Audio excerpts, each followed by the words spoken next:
ও কাবিন কত দিবেন? এত কম টাকা কেন? ভালোবেসে? আপনি কি কাবিনের টাকাকে বেশি গুরুত্ব দিচ্ছেন না ভালোবাসাকে? আপনি কাবিনের পরিমাণ কত দিয়েছেন?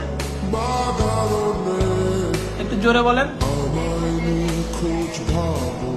আপনারা শুনলেন যে 1111 টাকা, 1111 টাকা।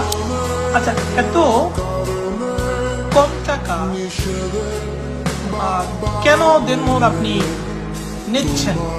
এটা ভালোবেসে নাকি কি বলবেন আপনি?